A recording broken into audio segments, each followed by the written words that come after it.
so I'm here with Sebastian Wenzel, a Fanatic shaper, and our product manager Daniel Aberley. We're going to have a little bit of a closer look at the Hawk in our lineup. So Sebastian, tell me a little bit about the Hawk.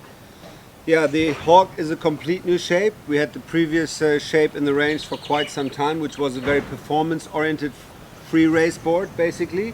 Okay. The main target on the new shape was to achieve better control without really losing any of the upper end performance. We moved the fin box a little bit further forward, and on the outline you see that it's a bit more wide here in the tail section, which gives us a more parallel outline throughout the whole board. Also, we widen up the nose a bit, so all this line has less curve than it has before, and it gives you actually additional control. On the other hand, this is nice, you have a bit more area, it's better acceleration to get on the plane after the jibe. So Danny, how are we looking for sizes in the Hawk lineup this year? Has that changed much, or is it similar?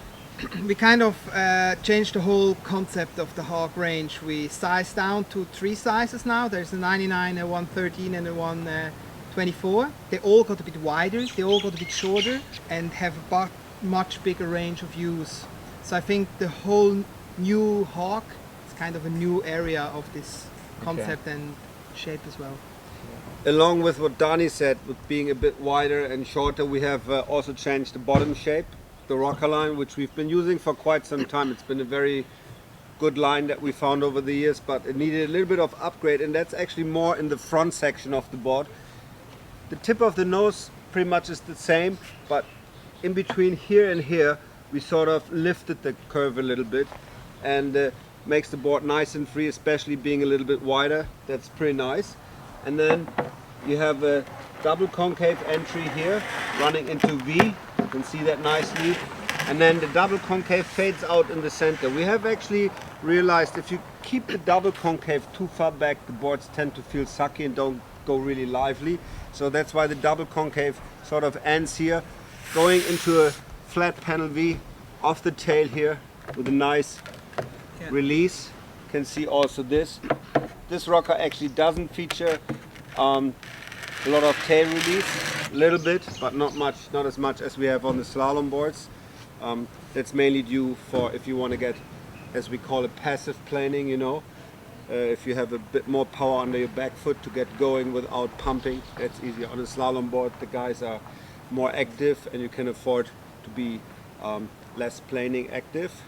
And tell me a little bit, so the V, having the V up here, what's that changed? Is that just so how it sits in the chop a little bit?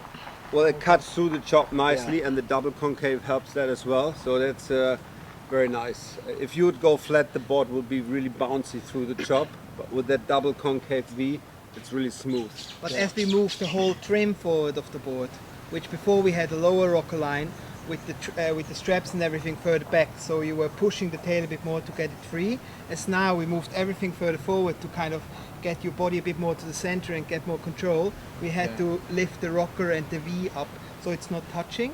So it's kind of nice and hovercrafting, and you kind of have the control and just sit in and. And how's the speed along on this board compared to last year's shapes? Is it slowed It's competitive. down at all, we or is we it took still... it. Well, it's as fast, if not faster, but it's much easier to ride it. After we tuned up the rocker lines on the latest prototypes we did, we also tried a bit on rakes on the fins.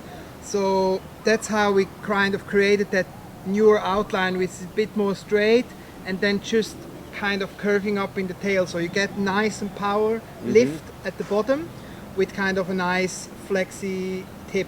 We changed to a new technology full composite fin from G10 back, which so has you have a better one, flex control. so you have a better flex control. We also created new layups for it, and also new finishing, hand foiled, hand They look sanded really finishing. nice, the fins. The fin can change the performance of a board dramatically, so supplying this board with this new fin. The board below has the cork sandwich. This is a bamboo sandwich. It's a very nice material, has very good mechanical properties. It's a little bit like a UD. You can see all these bamboo fibers running into this direction. Works really nice. And shape is the same. They come from the same mold. It's just a different layup, you know. This is really the Carboni Negra, is the high end. And this is the more commercial sort of layup. Very nice looking. One thing we haven't touched earlier, you have all kinds of different foot strap options. You have the inner option as well, and in the back here you can even run it with the center if you want to do a little bit of freestyle, for example. That's actually the origin of the Hawk, was the Supercross at the old days. Remember, yeah. Like a bump and jump slalom kind of thing.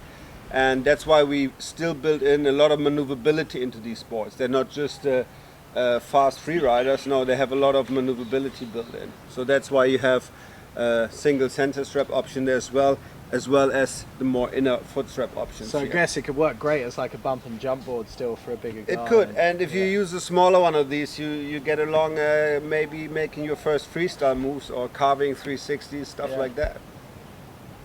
Interesting stuff.